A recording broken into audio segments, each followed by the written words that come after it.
Welcome to New York's number two sports show. The Rangers lose in overtime to the Washington Capitals 3-2. In a game the Rangers led going into the third period, so unable to win three in a row, which would have been the first time that they would have done so since November. Also, it is their first loss of any kind at home when leading after two periods. Rangers really did play very well in the first 40 minutes. Third period, a little bit of a different story. Rangers really just didn't generate much of anything. And then, really what was a major thing in this game was just poor special teams to the Rangers, specifically the power play, which has not really been good by and large for most of the season and has been very bad recently. And, you could attribute it to, obviously there's no Adam Fox, there's no Chris Kreider as far as the power play, but even with them, it wasn't as if it was great, fully loaded. And now, though, especially, there's a lot of opportunities for Rangers, in terms of power play chances that they didn't come through on. And the penalty kill was mostly good, but the game time goal by Alex Ovechkin was a power play goal for the Capitals. A little over halfway through the third period. And Tom Wilson gets the game-winning goal in overtime for Washington. So Tom Wilson had a very strong game, extremely noticeable. So you kind of leave this game, and it's a big point that the Rangers got, but also a big one that they didn't get. And, I've said too many times this year the Rangers have come away in these types of games with 0 points. So that's a step in the right direction, but one that was really close, like that they could have had. It was there against, one of the best teams in the league. Look, they've been the best team in the Eastern Conference this year, the Washington Capitals, and it could be, if the Rangers get in, a potential playoff preview. That's possible. But, not meant to be for them in this one. This was their final game before the trade deadline, so we'll see what happens. Again, Riley Smith held out again for roster management purposes. He will be dealt by Friday. Chris Kreider continues to be out. I think there's a chance that he's dealt by Friday. I have the same opinion. I think it's unlikely he will be, but also wouldn't be shocked. And then we'll see if Chris Dre has anything else up his sleeve. There could be another trade that the Rangers go for. Maybe in more of a buyer's type of trade for someone that has term beyond this year. I'd be stunned if the Rangers acquired any rentals, but maybe there is someone that they could be interested in, that would be under contract beyond this season. But, I really like what I'm seeing from the bottom six. And, Sam Carrick scores a goal in this game. He continues to really be one of the most consistent Rangers from night one onward. And I think that line right now has been good. Carrick centering Berard and Rempe. And really, I think calling it the fourth line right now isn't even the right thing to do because it's a bottom six. You could almost argue that that's more of the third line, and the Parsonen line with Othman and Bredzinski is more of the fourth. But I'm just going to call it bottom six. And overall, I kind of like what I'm seeing from them, just the tenacity that they're providing. They are chipping in a little bit goal-wise and holding their own in the defensive zone. The more disappointing thing is the top six that – look, tonight, and they're entitled to it, more of a quiet night from the JT Miller line. His point streak comes to an end. They played a lot, and I think that there's a lot of promise for that line, but they didn't do too much tonight offensively. And then you did get one goal from the Panarin line. Panarin scored. And Zach Jones been a nice play on that, as well as Alexis Lafreniere. But Alexis Lafreniere has been very invisible, right? He did make that play. I believe he might have a 3-game point streak. I think he's had assists maybe in the last 3, although one of them was on an empty net goal. So hard to really put too much into that. But you just want to see a lot more from those guys. And that, for me, continues to be a concern. And I think a problem when I look at last year's team compared to this year's team. It's a major drop-off. And I don't know that I don't know how much longer you want to stick with them together. And they were split apart recently. It's not like they've been together this whole time. And I don't know. It's something that we'll get a clearer picture on after the deadline and seeing how the roster will actually look. Because it may look a little bit different. I think most of the heavy lifting has been done. But, we'll know for sure going into the Ottawa game. And that's the thing. A huge weekend coming up against Ottawa and Columbus back-to-back. That is a pivotal moment in the season. And the Rangers have to, at the very least, find a way to win at least one of those games, right? The way I see it is you really can't afford to lose both, right, and get no points. And at the same time, if you can somehow win both, you get 4. You really it puts you in a really, really good spot. Um, so, again, that's going to be a big, big sort of pivotal moment in this season with now 20 games to go. This had a playoff feel to it. It really did. And, it was the only game between the Rangers and Capitals in the regular season at Madison Square Garden. The Rangers lost the previous two in Washington. And this was this was better. I mean, the Rangers in that first game against Washington were really, really bad. The second game, um, not quite as bad, but they gave up a lot of goals. I want to say they gave up at least I think it might have been at least six. Um, so here at least they limited the chances a bit. But let's just jump into it. A bad, bad thing for this team that continues to be an absolute problem is that the Rangers have now allowed 12 goals in the first 2 minutes of a game. That happens again. And that's by far the most in the National Hockey League. I believe the next closest is 8.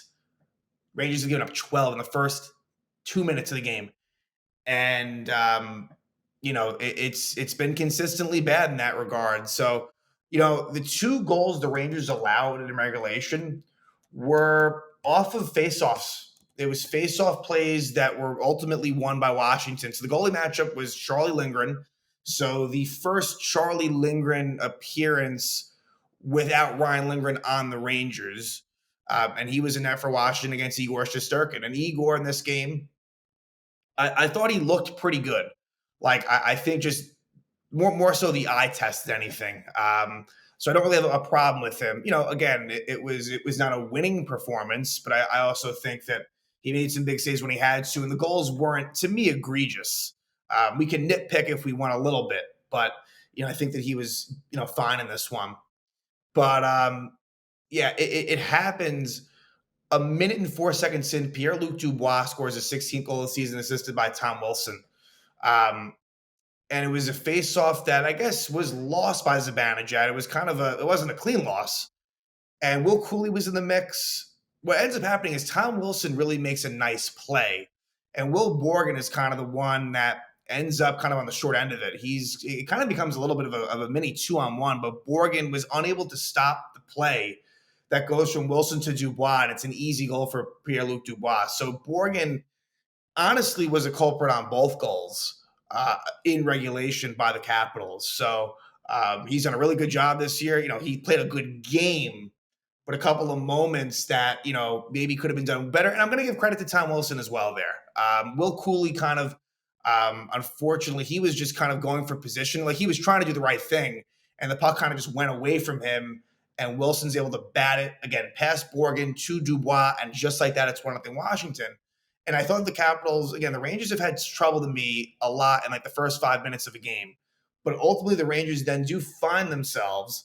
And at 13:37, Artemi Panarin scores his 26th goal of the season, assisted by Zach Jones and Lafreniere. So Panarin, he seems to be, I guess, in the last 3 games on a bit of a goal-scoring streak. Now, or at least I'm trying to think. I think at least a point streak. At least, he's been doing better lately. And I think there's still a lot more for him to give as well. I think that Panarin, based on what we're accustomed to in the regular season, I think there's another level that hopefully he still has in him. But this was just a nice all-around goal. Good passing play where Zach Jones kind of starts it out. He finds Alexis Lafreniere, and Lafreniere, if nothing else, he's had a couple of, this assist here, and he had one nice one against the Islanders as well. And here, Lafreniere finds Zach Jones. There's great vision by Jones it was kind of a half shot, half pass in the direction of Panarin, who just gets a stick on it and tips it in to make this a tie game. And the Rangers needed that. Again, we know this year the Rangers have the only team in the league that has not won a game when trailing by 2 goals. That's always very pivotal, sadly, that they do, tie it up and not have it go the other way. So there it's 1-1. And then here's where you get your power play issues. Ethan Frank is called for a double minor for high-stick and Brett Berard at 15:30, and the power play 4 minutes was putrid. It looks incompetent. And this is not something that we've necessarily seen. It feels like it's been years. The Ranger power play for a long time was not good, but within the last, I'd say, 5 years or so, maybe a little less than that, but just about that, right? When you start to get Panarin on the team, when you kind of go through those power play quarterbacks of like Tony D'Angelo on to Adam Fox, right? Zibanejad and Crowder become mainstays and so on and so forth. And you've had, really, really good dynamic power plays. But now, and maybe it's temporary, I hope it is, just not looking good at all. And it's reflected, look, they're like about 20th in the league on the power play, 4 minutes killed off by Washington. So we go to the second period in a 1-1 game. And at 4:42, Rangers get on the power play again. Too many men on the ice called on Washington. Capitals are the one team that has more too many men on the ice penalties than the Rangers, which is surprising, right? Washington is, again, like one of the best teams in the NHL. They have 12 too many men on the ice penalties. Rangers have 10, which are the two highest in the league. Rangers do not score on this power play. Then the Rangers take the lead at 8:05 of the second. Sam Carrick scores a 6th goal of the season from Keandre Miller and Will Borgen. So first off, a little bit of incidental contact where they could have called interference on Sam Carrick. It was not intentional, but it still was interference. So I was kind of waiting for a call that didn't happen. So the Rangers did kind of catch a break there. Then what happens is Will Borgen gives a drop back pass to Sam Carrick, who shoots it wide. Keandre Miller does a nice job keeping it in the zone. And thanks to help communication-wise from the bench, he then finds Sam Carrick, and Carrick makes a nice, swift move to score a backhand past Charlie Lindgren to give the Rangers a 2-1 lead again. Carrick has been so much better than I could have ever thought. That was a very nice signing, a 3-year deal, right? With a cap hit of $1 million. That is looking like an absolute bargain. He has played such a big role and really for way less of a price than Barclay Goodrow and really way more production at this point in their careers. So that makes it 2-1 Rangers right there. But then a bad penalty by Urho Vakanainen, a pretty obvious call. At 8:38, he's called for roughing Pierre-Luc Dubois, but the Rangers do kill that one off. And then things start to get a little bit physical. At 12:54, it's a fight between Sam Carrick and Brandon Duhaime. And this was kind of after there was a little bit of a conversation between Tom Wilson and Matt Rempe, but Carrick is the one that drops the gloves with Duhaime. And then at 14:58, that's where Matt Roy roughs Brennan Othmann. And Othmann was all right. It didn't look great in the moment, but he seemed like he was okay. And then from that, Juuso Parssinen, he then drops the gloves with Roy. So Parssinen, good job by him, like a new player to the team. I didn't know that was part of his game. I didn't know that he was someone that would drop the gloves. Clearly, that is the case. And so it's a good way, I think, to gain the respect of your teammates. So that was good there. Again, I haven't really been overly impressed with Parssinen, certainly offensively. I haven't seen it yet. I think they're going to give him a chance, and they should. But, I don't think he's done anything amazing, again, offensively. But, some of the little things, he's got some size, got some physicality. Again, he hasn't really hurt them defensively, so it's fine for now. But the Rangers get a power play out of that, and they don't score. And then before the power play is even up, Vincent Trocheck holds Lars Eller at 16:45, but the Rangers call that off. So at that point, I'm thinking Rangers, obviously joking, the Rangers should decline getting the power play because, it not only did it lead to them not scoring, it led to them taking a penalty. But the penalty kill, that's the thing. They really were good in this. Washington's a 1 for 4. So it's not, I can't say that they were good, but just from watching them, like they are a competent unit, unlike the power play. So the Rangers have a 2-1 lead going to the third. And unfortunately, they don't hold it. And so this was their first loss at home when leading at 2 periods. It wasn't a regulation. It was only in overtime. But the Rangers really weren't getting much going in the third. But it was okay, right? It was tolerable until Zach Jones hooks Lars Eller at 8:56 of the third. Now, what happens here is Calvin DeHaan takes a shot that's blocked. And in this game, you saw the deficiencies of Calvin DeHaan. There were some good moments. There was, a good block shot. It wasn't all bad, but it did stand out that Calvin DeHaan against, it's certainly good competition could be a bit problematic. And I think they're aware of that. And it kind of forced Zach Jones into, he kind of had to. And Laviolette was upset by it. Initially, I kind of thought it was a hooking call. Laviolette was adamantly saying that wasn't a hook. They call it. And the unfortunate thing is that Washington had a really good-looking power play, but Shesterkin makes a save with just a little over 30 seconds left of the power play. And then at that point, I'm thinking, okay, looks like the Rangers may have come away unscathed. Not so much. It's another off the face-off goal for Washington, and it's Alex Ovechkin. At 10:28, a power play goal, his 32nd goal of the season, assisted by Mangiapane and McMichael. And Ovechkin's one of those guys that he will still stay on for almost the entire power play. And that kind of happened again here, because I'm pretty sure it was him with like the second unit. I'm pretty sure. After again a very long, productive shift by Washington, didn't leave them getting a goal, but the Rangers were gassed. But they got the stoppage they needed, but it didn't matter. JT Miller. He wins the faceoff, and Keandre Miller is, again, he didn't do anything wrong, but he kind of pokes it towards the boards, and Washington gains control of it. The problem, though, was Will Borgen was a little bit too aggressive. I feel like there was, I don't know, JT Miller might have also been a little bit out of position, but Borgen was too aggressive on it, and it ends up leading to a situation where Shesterkin tries to poke check it, and then soon thereafter, it goes from Mangiapane to Ovechkin, who scores. And it's just like that. Ovechkin, like he still, it's crazy. He really still has it. I mean, that goal scoring ability is absolutely still there. Look, he has 32 goals at this point of the season, and he missed time. So he's 10 goals away from passing Wayne Gretzky. It really does appear as if there's a very decent chance that happens this season. Again, with about 20 games left to go, I think he might do it. But again, another unfortunate goal on the power play for Washington. And actually, to make matters worse, Will Borgen on that play, because again, Borgen was out of position. He hooks Mangiapane at 10:28. So the reason why that's called a penalty is because now, if that was just even strength and Borgen hooks and then Ovechkin scores, then there's no penalty. But because the Rangers already were on the kill, the power play goal ends that, but then you have to still acknowledge the Borgen penalty. Luckily, though, the Rangers killed that one off. So it could have been worse. And then the Rangers did get a little bit better as the third went on. I mean, and I guess I'm really saying like the very end, right? Because there were many times when I was just thinking, okay, Rangers are lucky to kind of keep it tied. I'd say with the last maybe 2-3 minutes, Rangers finally found it a little bit. And, look, I think the Rangers, they could be a little bit gassed. I mean, this was, 3 games and 4 nights. But we go to overtime, and, it's tough to evaluate 3-on-3. It's on the one hand, it's easy to, but on the other hand, like you have to acknowledge what it is. And now the Rangers are 1-5 on the 3-on-3. So I was kind of hoping for the shootout. Washington was 1-3. They actually just won their first shootout of the season last game against Ottawa. So they were 0-3 going into that. The Rangers are 1-0. And I just feel like Shesterkin versus Lindgren, and just knowing the personnel on both teams, I think that would have suited the Rangers better.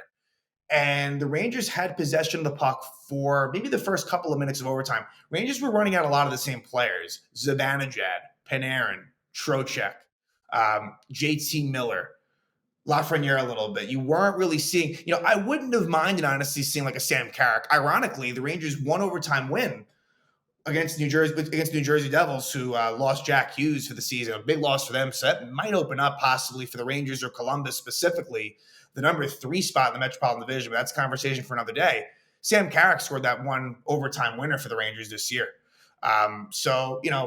It could have been sensible to have him out there. I know that on the one hand it sounds preposterous, but just you are lacking. Like again, the Rangers, it's a very top 6 heavy unit. It's bottom 6. I like them a lot, but they're not necessarily players that you'd have out there in the overtime. I think Carrick would have been one of those that would have fit the bill though, and he wasn't. Again, not going to make a big deal about that though. And the Rangers had possession for again first minute and a half, 2 minutes, and then Vincent Trocheck just takes kind of an unnecessary shot. And so possession goes back and forth. There was another time Zach Jones had a really good chance. The best chance in overtime was Zach Jones early on. A nice feed by Panarin, and Lindgren made the stop, and then Zach Jones couldn't get the rebound. Also, Jones, there was another situation where, again, he could have brought it back and kept possession. But what ends up happening is Mika Zibanejad and JT Miller are kind of on a 2-on-2 situation. And Zibanejad is very much, I wish that he would have shot the puck. There was a moment where he could have taken the shot, and it was the 5-year anniversary to the day against the Washington Capitals of Mika Zibanejad's 5-goal game at Madison Square Garden, which I was lucky enough to be at. But, if he had somehow won an overtime there, that would have been brought up. It just would have been. Unfortunately, we don't get that moment, and actually it's the opposite effect. Zibanejad tries to force the pass to JT Miller. It was going to be tough to convert. The problem is once he did the leg kick and didn't shoot, he kind of had no choice but to make that pass. I just wish that right away that maybe he, again, shot it, because at least there's a little bit less of a risk if you put the shot on net that it's going to be a 2-on-1 the other way. So that's exactly what happens. It's a 2-on-1. John Carlson made the good defensive play, and it's a 2-on-1 between Dylan Strome and Tom Wilson, with Braden Schneider as the only one back and Mika Zibanejad trying to get back. And I wish that Braden Schneider hadn't gone down. I don't like when they do that, because then it kind of becomes a 2-on-1. You have to time that absolutely perfectly. It's too much of a risk, honestly. And Dylan Strome shows patience, makes a move around Braden Schneider, and he's able to find Tom Wilson for a tap in, as Zibanejad was just a little bit late getting back. And Zibanejad did show some effort at first, and it kind of looks like he's coasting a little bit, but really he kind of was there. The puck just kind of goes under his stick. And so Tom Wilson, who really did, I mean, he was Tom Wilson in this game. Very annoying, very frustrating for the Rangers side. But, Tom Wilson's 28th goal of the season. Yeah, I mean, certainly you understand why there was a lot of talk about, Tom Wilson being on Team Canada, which he certainly might be in the 2026 Olympics. But that's the winning goal. Washington comes to MSG and gets that comeback win. They win 3-2. Rangers only get 17 shots on goal in this game. And they only had 3 in the third period. Rangers really played a very sound first 40 minutes, but the third period, it wasn't enough. It really wasn't. And so, that's why they only come up with 1 point. So 31, 26, and 5 now. They are just outside of the playoffs. But, again, I'm not going to get so into that, like they're in, they're out. It's just so bunched up right now. We'll have a little more clarity after these Ottawa and Columbus games. So first, it's the trade deadline, Friday, March 7th. And then the 8th and 9th, Saturday, Sunday, a matinee game at Ottawa. And then Sunday night, an early evening game against Columbus. So, as far as the goalie situation, that's a tough call as far as what they do. I almost think, and look, Jonathan Quick, he has been effective in key moments. I'll say that. I almost tend to think that the way to maybe go about this is to go with Shesterkin against Ottawa on Saturday and just see how that goes, see what the workload is like. And if he's good to go, have him go again against Columbus. And maybe somehow it shouldn't, but maybe somehow whether they win or lose, kind of plays a role, right? Maybe if they beat Ottawa, they'll be a little bit more okay. We're more okay going quick. Again, I don't think that would factor into it. I really think it's simply a matter of how much, if Igor, isn't overly tired. So that'll be my prediction. I'll say Igor versus Ottawa, and then remains to be seen about what they want to do against Columbus. So, but before that, again, trade deadline coming up. This is the last game before. Rangers really did a very nice job, overall heading into the deadline. And I'd still say, despite this loss, the Rangers are still trending in the right direction. And I'm very interested to see what happens. There'll be a lot of news, I think, in the next couple of days. At bare minimum, the Riley Smith trade, and we'll see what the particulars of that. And will there be something more substantial, like a Chris Kreider deal? We can't rule that out. And then something else, maybe out of left field. Maybe the Rangers will bring someone in a situation where the Rangers are, in a playoff race. So we'll see what happens. But again, final score, Madison Square Garden. Rangers had the lead going into the third. They're unable to hold it. They lose in overtime to the Washington Capitals by a score of 3-2.